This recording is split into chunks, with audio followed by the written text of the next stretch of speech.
I'm Nick Terzo, and you're listening to The Radical. In this week's show, we take a look at the origin story of Warner Brothers Records, now known to all of us as Warner Music.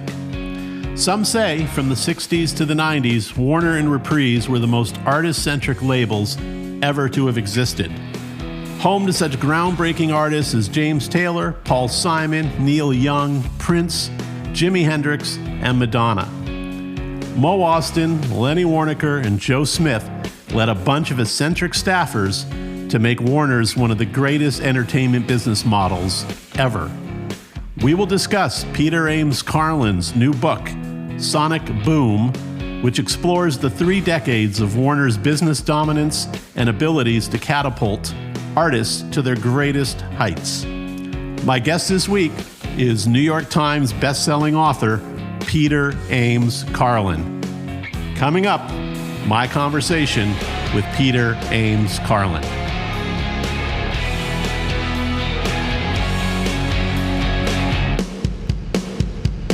Welcome, Peter. Thanks for being on the show. I appreciate it. Well, thank you, Nick. It's great to be here.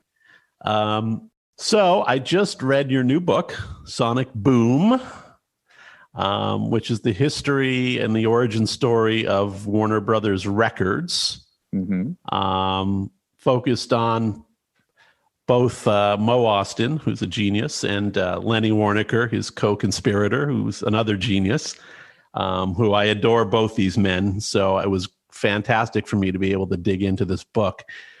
I'm curious, what sparked your interest that you felt like this is something you needed to kind of explore, and kind of what made you curious? Well, I had been aware of Warner's being a different kind of record company going back to when I was a really little kid. I was in 1969. My dad came home with one of the Lost Leader double disc compilation records they put out. And I was 6 at the time, but I remember I was a huge Beatle fan even then. So I was used to listening to records and pop records.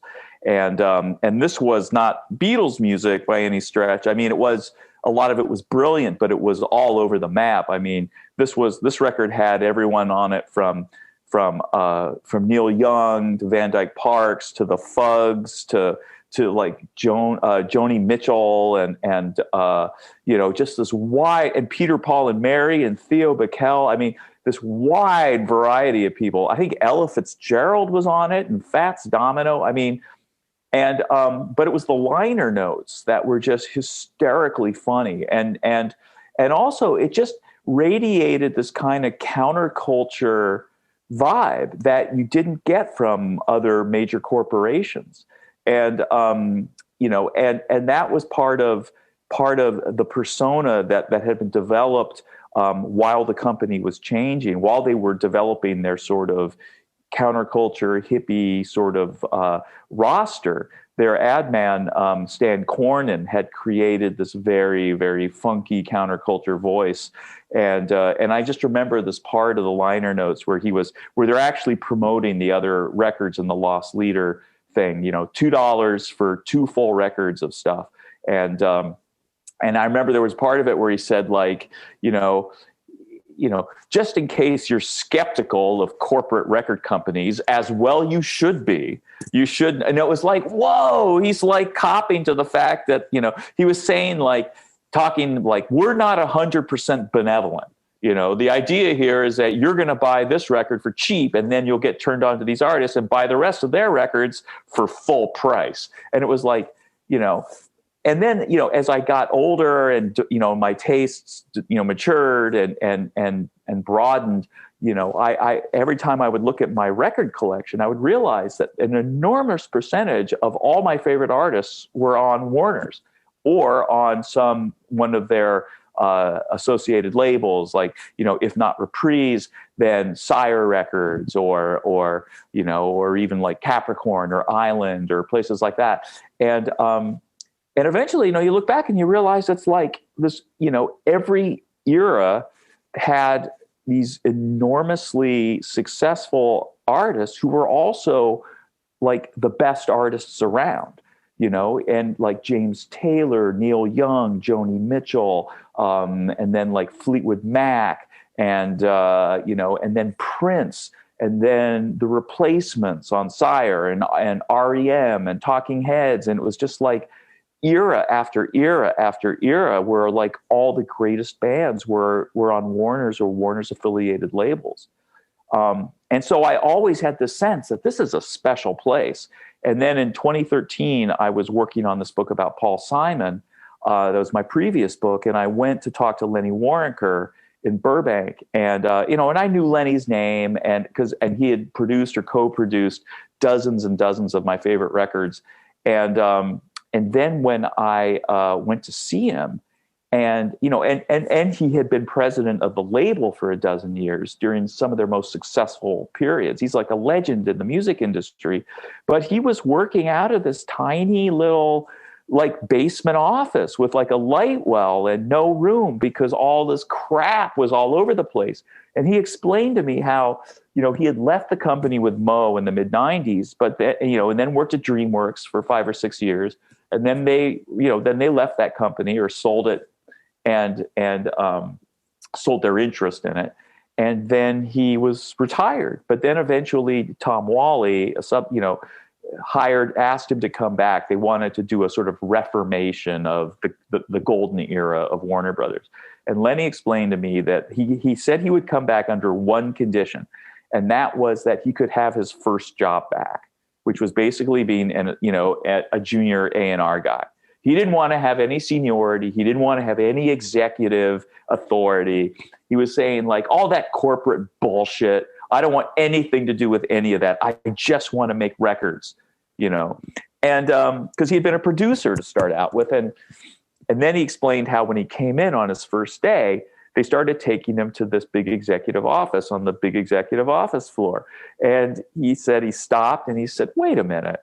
He said, weren't you listening? I don't want to be up here. I want to be with the kids in the A&R department, And they were like, well, we have one office down there. And it was this crappy little place where I found him. And he was happy. He couldn't have been happier. And that just made me feel like this idea I'd had as a kid about this counterculture world and how it was going to, this hippie world was going to take over and everything was going to be cooler and funkier and Warner Brothers was going to be like the creative epicenter of that. That actually happened. It was like that actually did happen. And not only for a few of the mossy hippie years, but for nearly 30 years.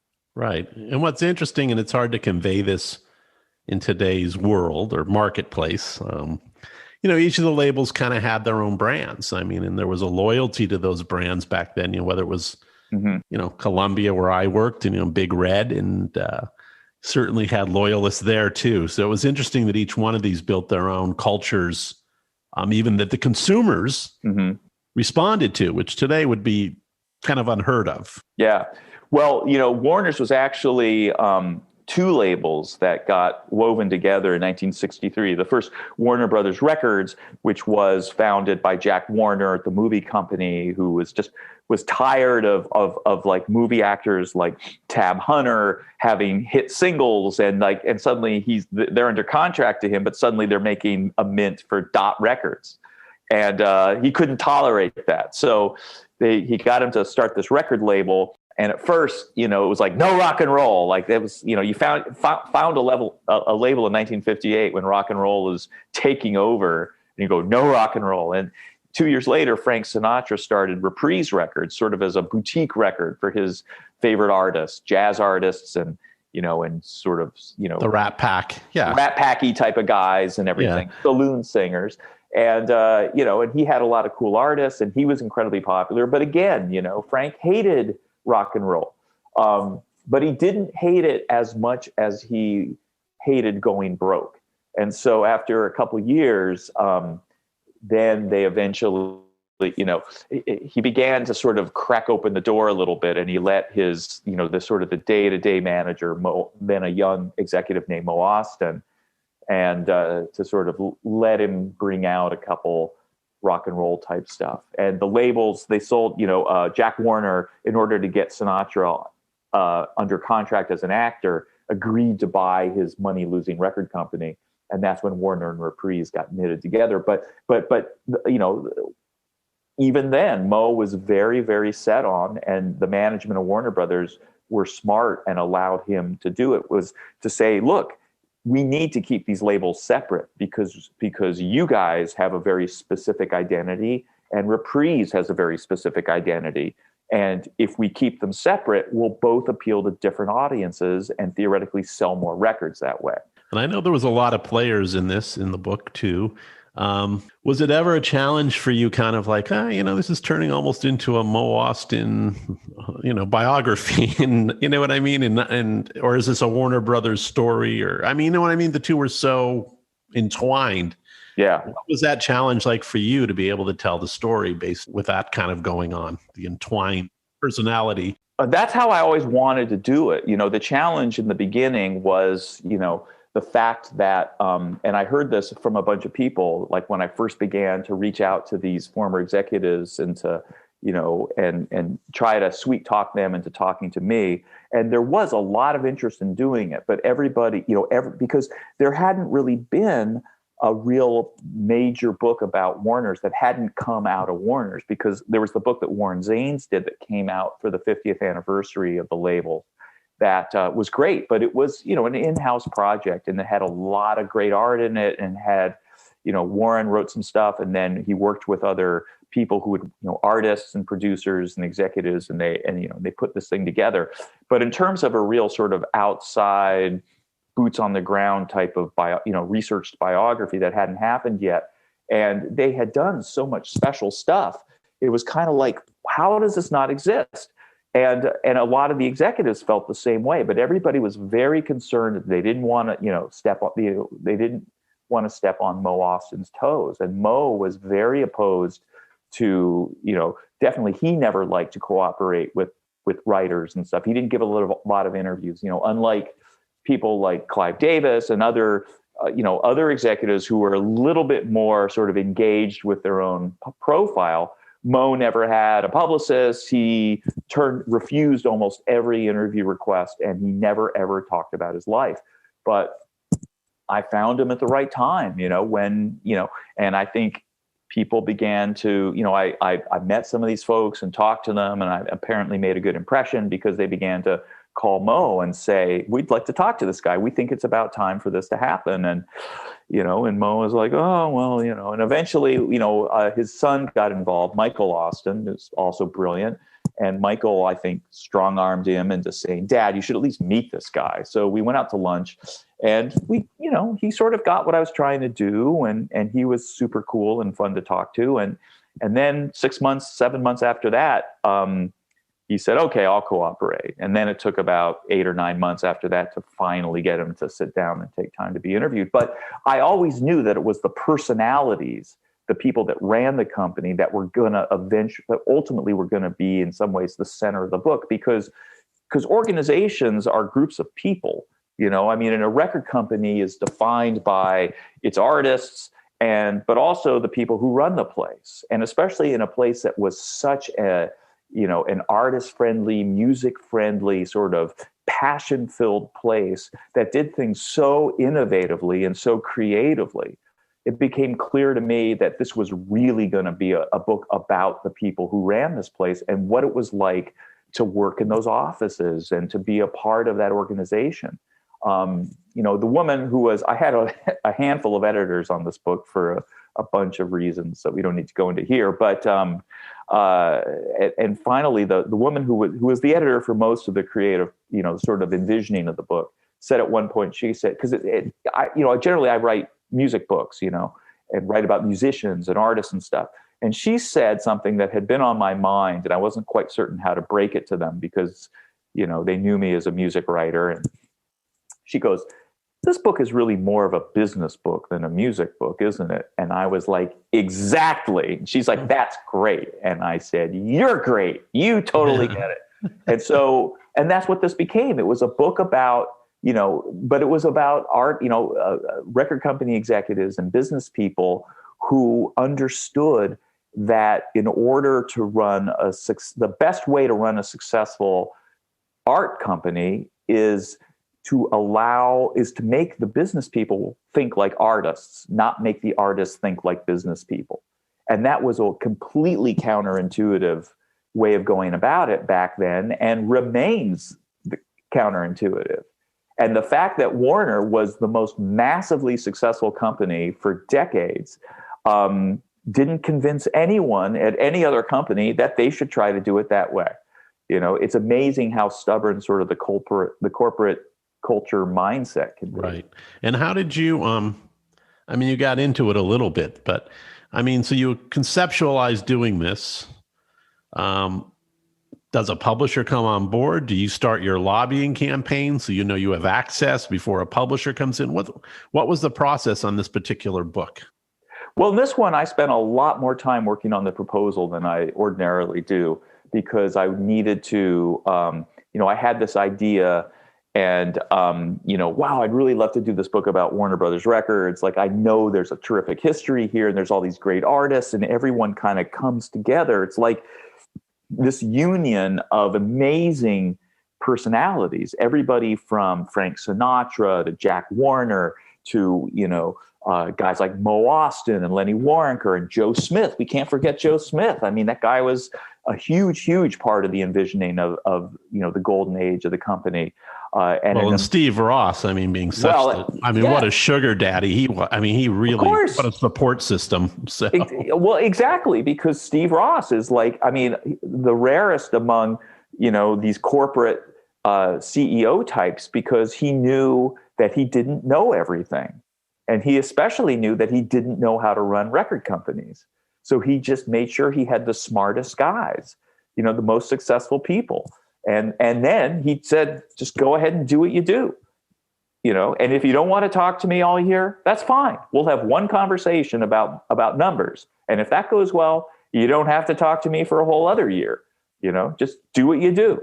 But, but then it turned out he was super smart and a good resource for those guys. And so I spent a lot of time, and I reached out to a bunch of the former Warner's people and kind of built up my network and did a lot of preliminary interviews. And I think I sat down with Lenny again. There's always a little bit of skepticism and shyness. Well, what kind of thing is this going to be? And, do we really want to do this? Because obviously, if you're a successful, well-known person, the media, and you don't have anything immediately to sell, talking to the media is usually more trouble than it's worth. So, nothing but bad news can occur, except, I could hypnotize them a little bit, and, and they, or I come with some decent referrals from people. Yeah, he's not a complete asshole. So, and so slowly but surely, and then I write this proposal, and my agent sends it around, and the people, Henry Holt and Co., who had done my previous book. So I had existing relationships with them, and they were like, yeah, sure, fine. Go, do this, go for it. Right. And you had,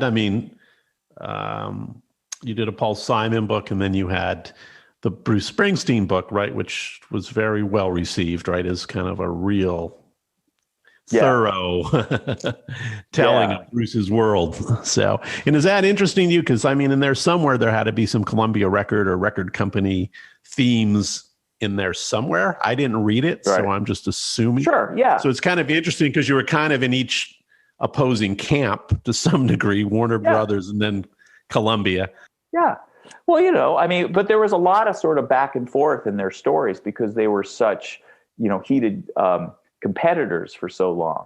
And so, like, writing about Paul Simon, I began to understand, Walter Yetnikoff's sort of extremely competitive relationship with Warner Brothers, and how he, in the mid 70s, he started his, what did he call it? I don't know. Do we swear on this podcast? He started his fuck the bunny campaign, because he was so outraged that they had finally surpassed Columbia in sales. And his first project was to poach James Taylor from Warner's, and James Taylor had been like one of their real major sellers in the first half of the 70s, and that was tough for them. But then a year later, less than a year later, it was time for Paul Simon to to extend his contract, but and he had been nothing but successful for Columbia the entire time he'd been associated with them. And but Walter just didn't like him personally, and so they were going at it like cats and dogs. And so Mo Austin and Lenny Waronker were like, Paul Simon's exactly our type of artist. He's really smart. They'd met each other. There was a lot of mutual admiration, and so Mo, and then when Walter got into it with Paul's then manager lawyer rang up. Mo had already made an approach to Paul, who had said, "I'm a Columbia guy. I always have been. I probably always will be." But then he really got into a big, knockdown drag out with Walter. And then the lawyer, Mike Tannen, called and said, "I think you might want to try again, Mo." And so Mo, and then it took about 48 hours and he made an offer and Paul accepted it, and bam, payback, as they say, is a bitch. And then Paul went over to Warner's and had his incredible later career renaissance with Graceland and Rhythm of the Saints and a whole bunch of great records that he did. That's awesome. So I was hoping you could address a couple of things. One is for people listening, and they should go get this book and read it because it is a fascinating moment in time. And it is somewhat like a business book too, because it's about culture, and any business nowadays that's successful has to have a culture that appeals to their customers. So talk to us a little bit about the craziness of the culture there, at least early on when it was unbridled culture. Yeah. And secondly, talk about maybe some of the innovations that Warner did versus some of the other companies out there, and how they dealt with artists.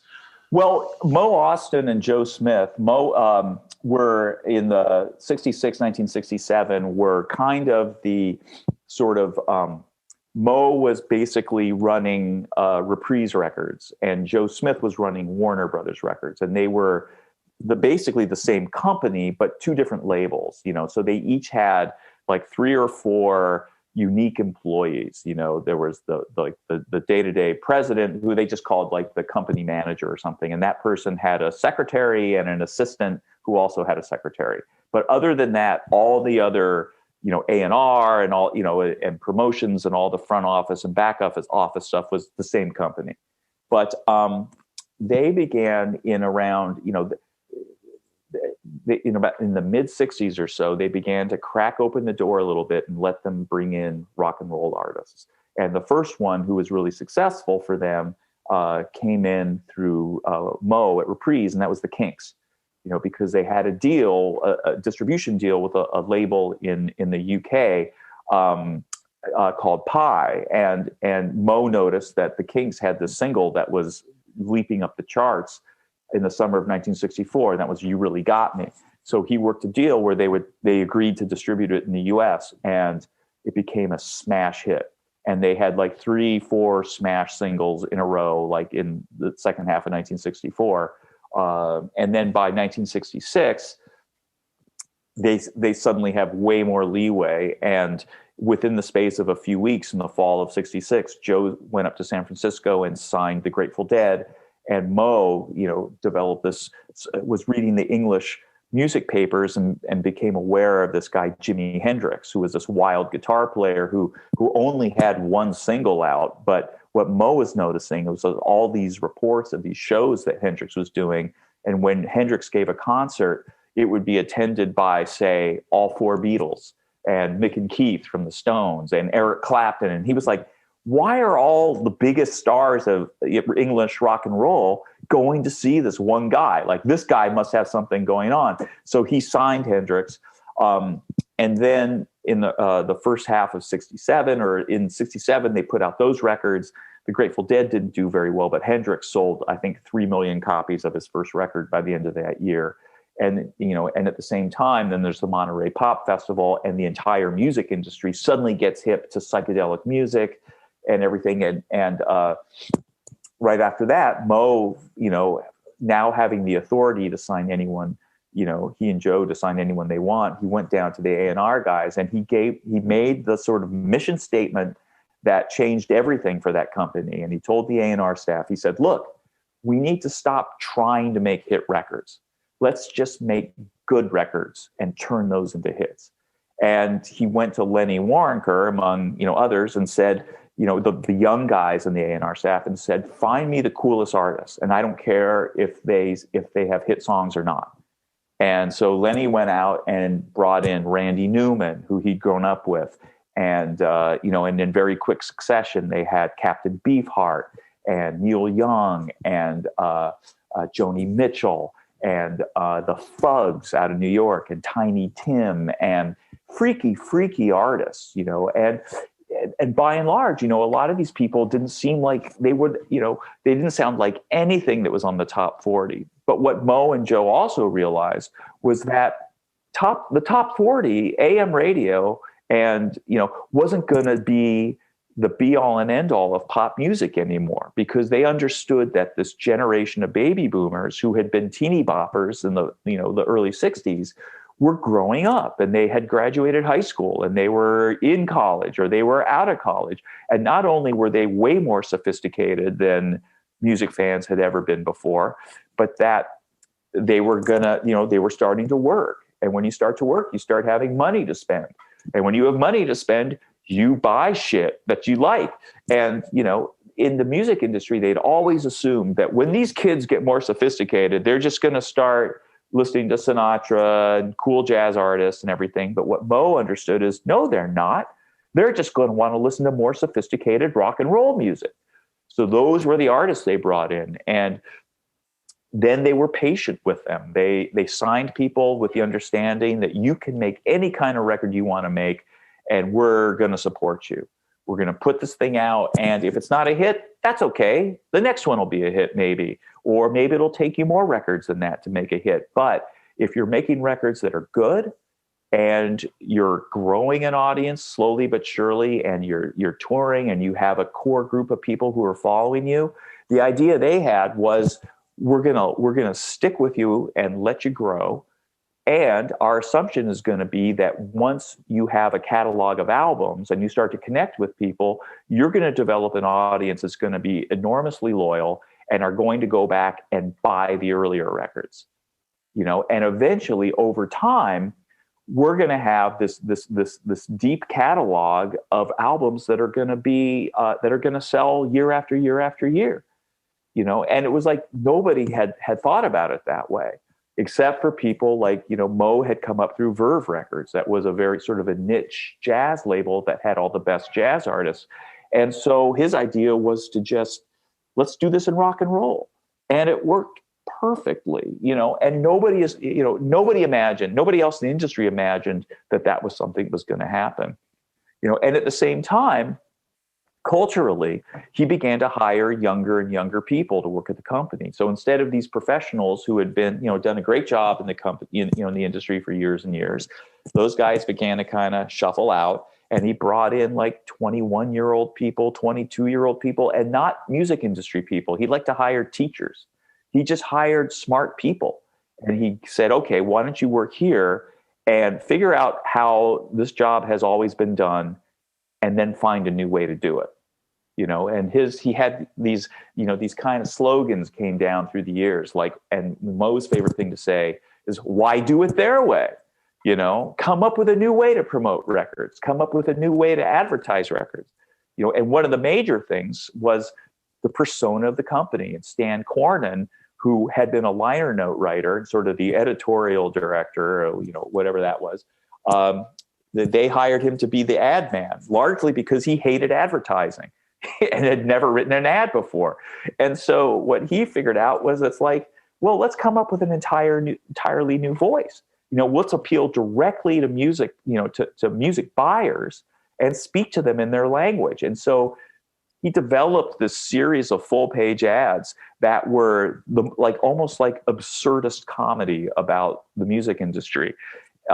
Making fun of the artists, making fun of the company itself, and selling things in the softest sell imaginable, to the point where it almost seemed like he was ripping into the artist. Like, for instance, the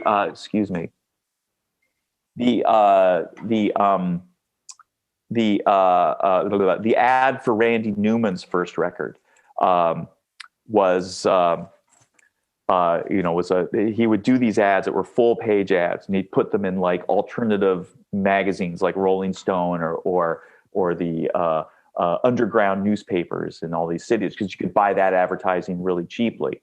And he wrote this ad for the Randy Newman record that says basically the headline was, "Once you get used to it, his voice is really something."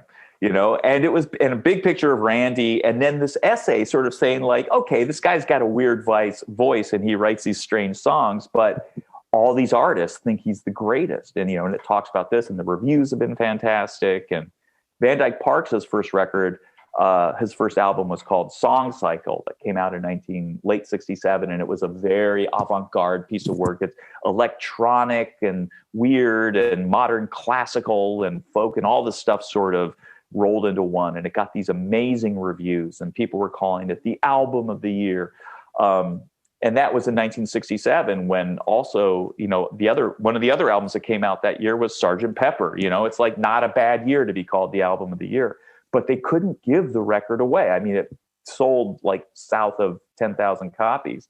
And so Stan wrote this ad after it had been out for a few months, and the headline was, "How we lost $35,509.53 on the, quote, album of the year, open parentheses, damn it, close parentheses." Or he did like an ad for the Grateful Dead. It was like the Pigpen, what was it? The Pigpen lookalike contest. Send in pictures of your friends who look like Pigpen, the freakiest member of the Grateful Dead. And that my favorite line in that ad is at the very bottom, where he says, "But please don't send in the actual people. We got our own problems." And so it's like people began to write fan letters to the advertising department at Warner's because they loved the ads so much. And meanwhile, the people all those young people working at Warner's in the offices were just like, you couldn't tell the difference between them and the artists, because they were all hippie freaks. These young hippie freaks who hung out together. The artists if they were around town and weren't recording or weren't touring, people like Neil Young used to come and hang out in the offices and just to bullshit with the A&R people and the execs and listen to records and smoke weed and talk about music and parties and where they're going to go tonight. And they all hung out together. It was, an amazing little world they had there. That's awesome. And, look, they had a great run, especially as long as the California sound kind of kept them going through the 70s and stuff. But then they kind of that mid 70s to kind of 80 thing kind of had a little relapse there, and kind of weren't catching the trends of what was going on.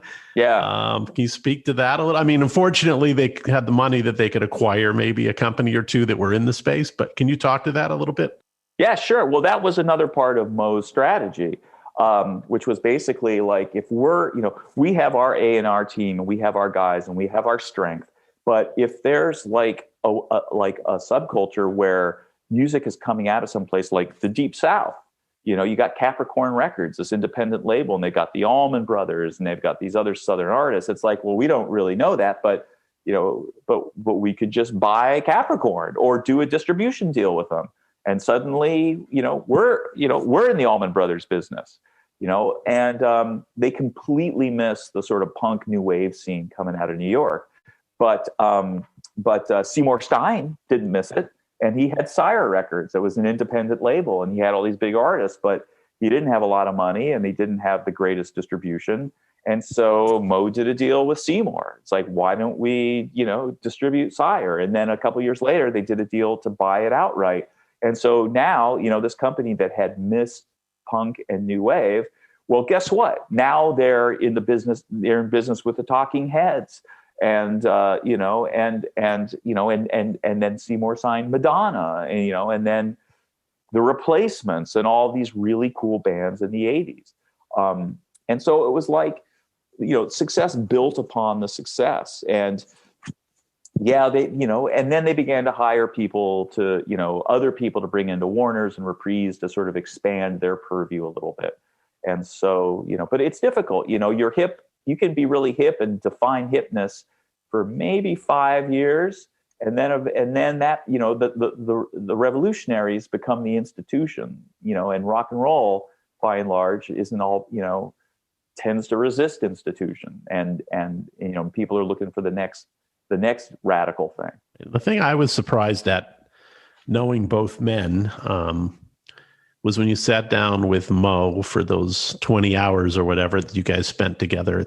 I don't know where you were in the writing process at that point, but what surprised me is his kind of contrition about how he treated Seymour, which I didn't know anything really about. I just thought that was a perfectly great relationship. And I was a little, I was definitely surprised that Mo had taken kind of an aggressive stance with Seymour.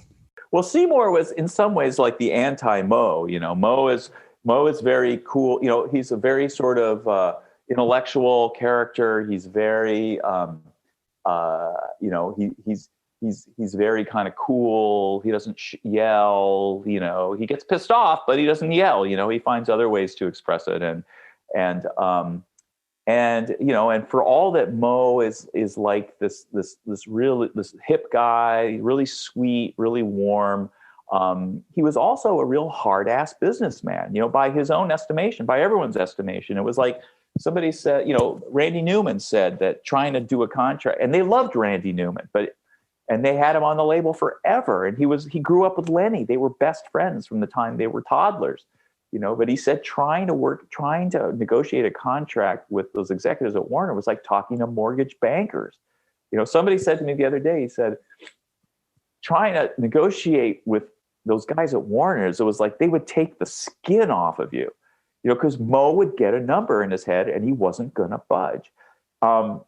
And he liked to do things in a particular way. He didn't like hysteria. He didn't like this kind of craziness. And Seymour was crazy, and in some ways the best possible way.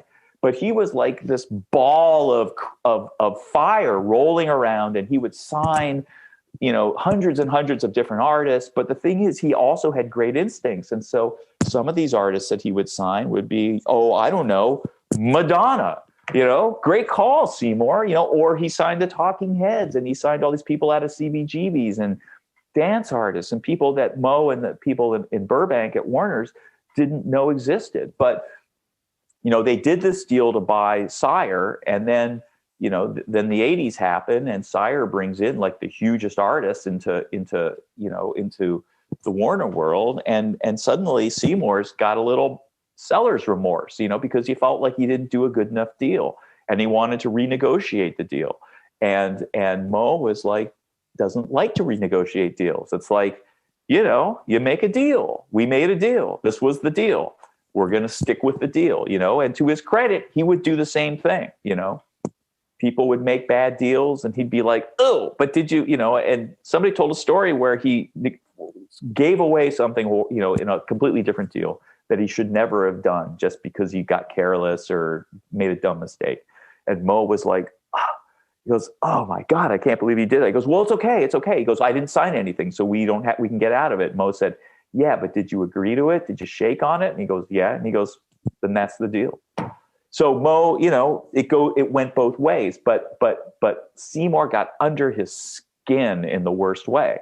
And so Seymour began to demand all this money, and Mo was just like, no, like dug in, like, you are not getting another dime out of me. And eventually Seymour went to Steve Ross and pled his case. And Steve, who understood the value of keeping talent around, was like, okay, I'll fix this for you. And so he managed to work out something. And, so Seymour very successfully did an end run, but there was a lot of enmity that he felt toward Mo.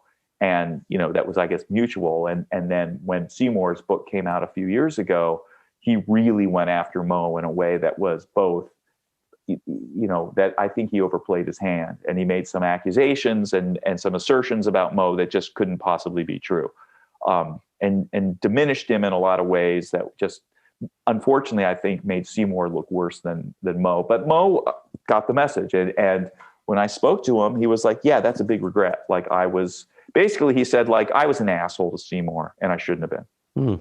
Yeah, that's interesting. Yeah. And they definitely are opposing personalities, that's for sure. Yeah. So I don't want to skip too far ahead here. So let's talk about kind of the end. I mean, corporate America finally gets to Warner Brothers too. Yeah.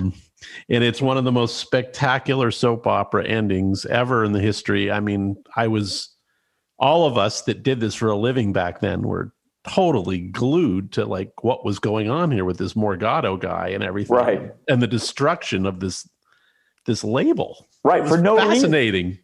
Yeah. Well, as David Geffen said, in his way, in his very quiet, non-direct way, talking about this Bob Morgado, he goes, Bob Morgado is a fucking asshole who didn't know what the fuck he was doing, and he ruined that company. And it was like, all righty. So, but what happened was Steve Ross in the early 80s, there were some tough times at Warner's when, because they had bought the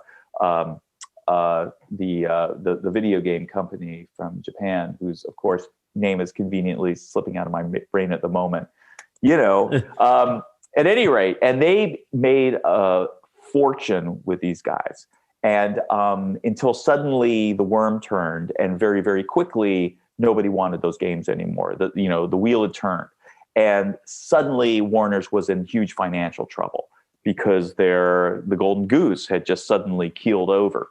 And there was all this trouble. I think there was an attempt at a hostile takeover at some point. And suddenly they were in cutting mode. Like, we gotta start cutting money. And one of the people he brought in to help him do it was this guy named Bob Morgado, who had been in politics to that point. He'd worked, I think, was a chief of staff for Governor Casey in New York.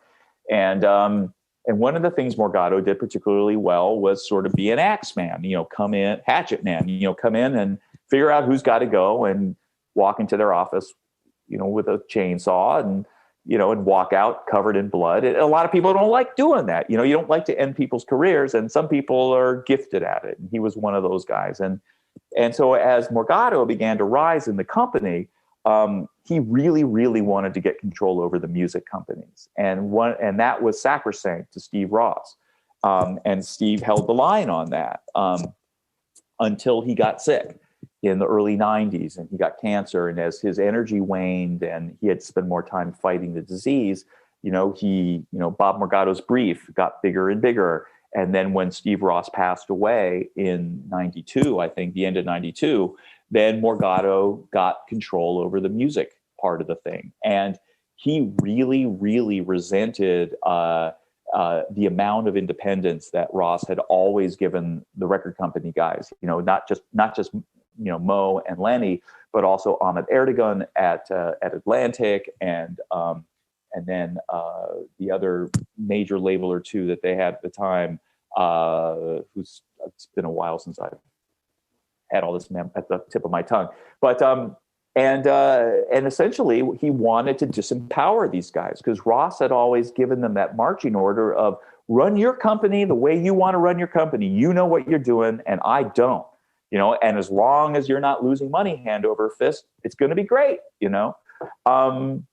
give, they bring in like Ahmet for the financial meeting, and all the finance guys were there, and and Atlantic would make a lot of money, and or maybe they'd be happy, or maybe we wouldn't have made as much money as they would have wished, but everybody was making money, so you couldn't get too upset.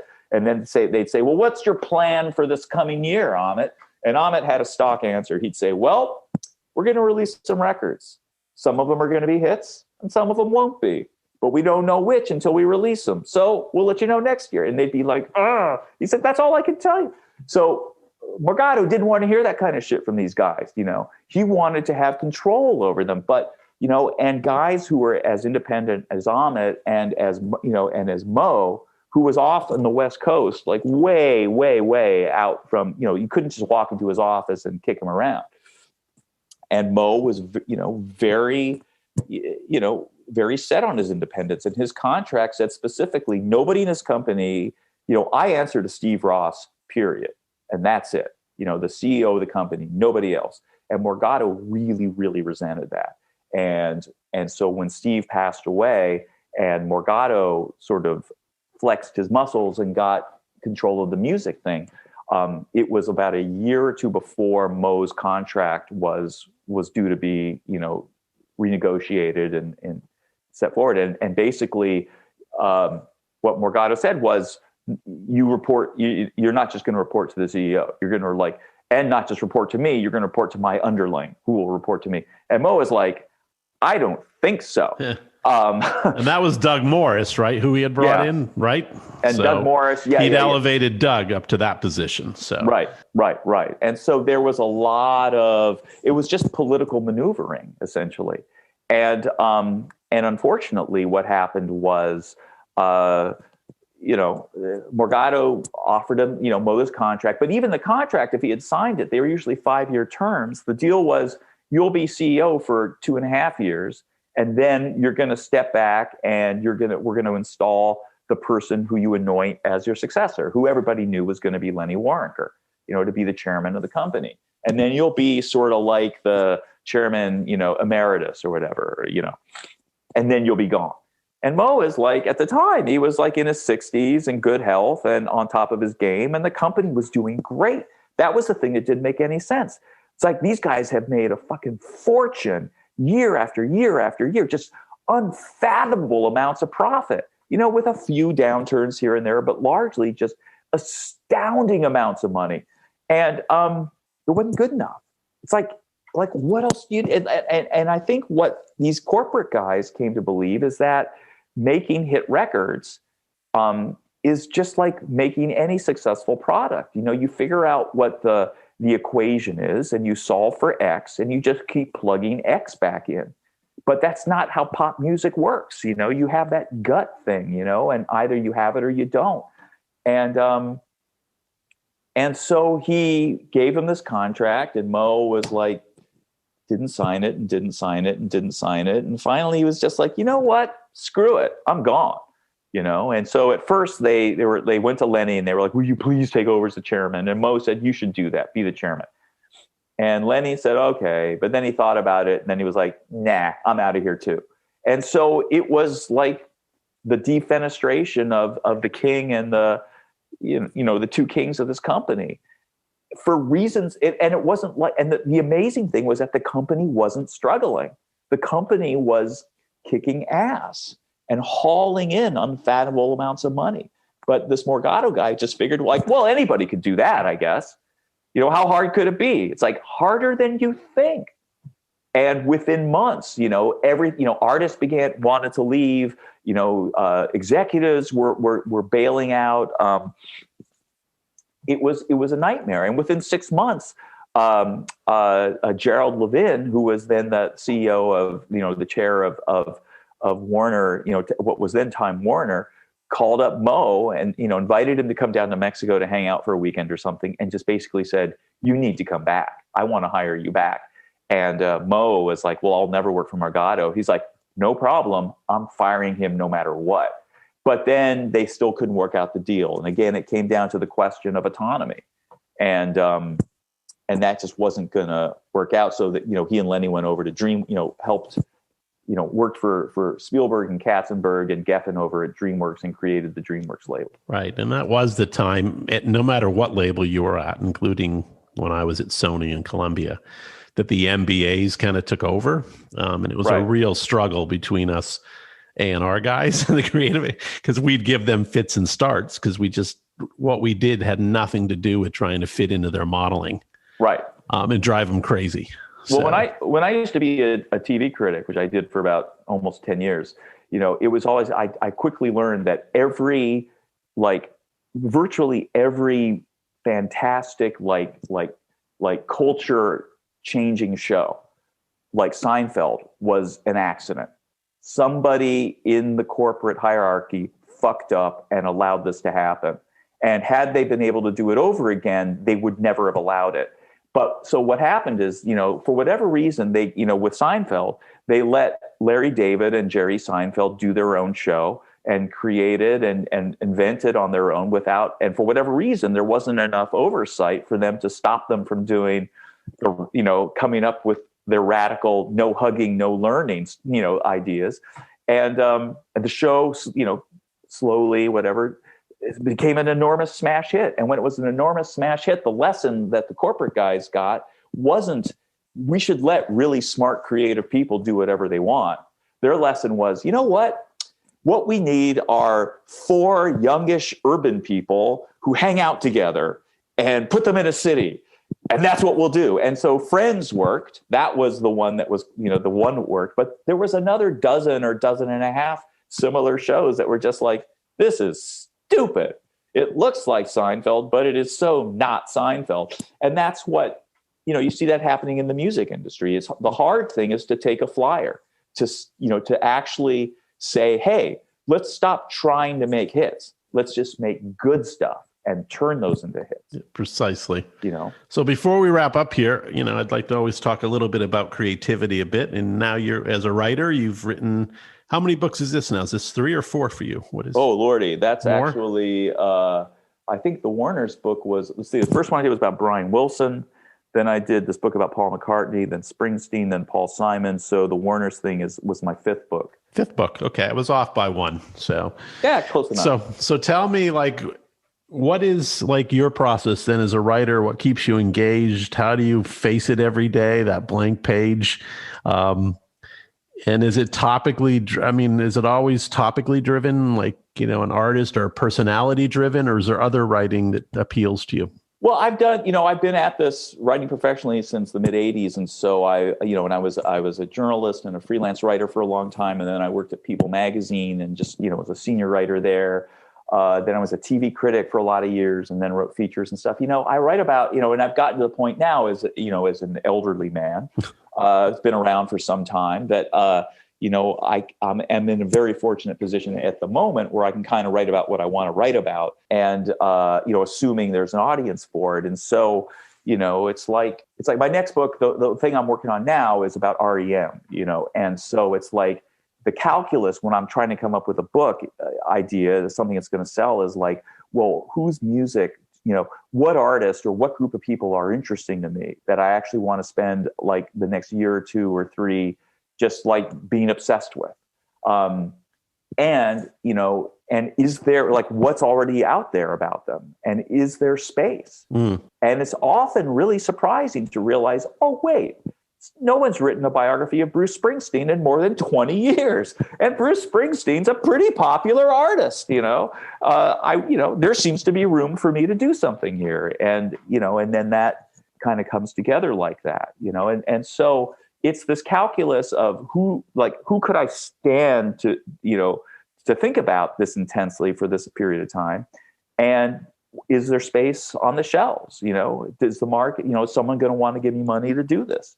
Because, I still got to pay my rent and, and put food on the table and send kids to college and all that fun stuff. So, and then it's like, how do you, it's like it's like anyone's job. Every day is a little bit of a struggle.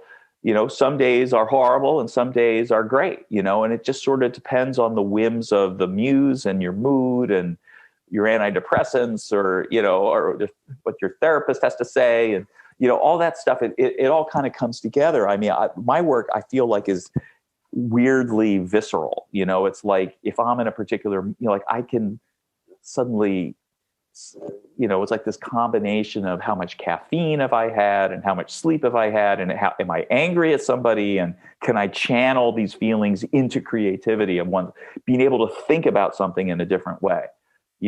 Reading something and making connections and then having to sit down, and fill in the empty computer screen, and it's, and you don't want to romanticize it. Everyone's job is hard. Brain surgery is hard. A lot of stuff is hard. Digging ditches is hard, but it's like this particular challenge of this, it's like I kind of feel like, you end up taking a paint scraper to your cerebral cortex and try to just scrape off an original thought or two. And at the end of the day, it's like, oh my God, my head hurts. So. Okay. So lots of Advil is what gets you through the night. Yeah. There's the Advil. Well, dude, thank you for doing this. The book is awesome. It's definitely a moment in time where this great creative culture was built, and the business model didn't necessarily suck too that was attached to it. and some great artistry came from it. So I appreciate you kind of digging in and kind of telling that story. It was great for a guy like me to hear and read and kind of relive in some sections. So good. Well, I'm glad you liked it. Congrats on the book. Well, thank you very much. I mean, and coming from somebody who worked in the industry and understands it probably in far greater depth than I do, it's nice to know that I managed to fake it well enough that you felt like, hey, this sounds like the truth. So. No, it's fantastic. Thank you so much, Peter. Stay healthy. You I'm too, looking forward to your next book. I love R.E.M., so I'm excited. Me too. Thanks, mate. Thanks, Nick. Hey, everybody. Thanks for listening this week. To follow what's going on with this podcast, you can go to theradicalpod.com. Theradicalpod.com. You'll find show notes and past episodes and even a little swag there if you want a t-shirt or a hat.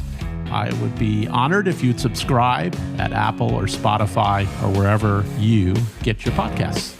Till next week.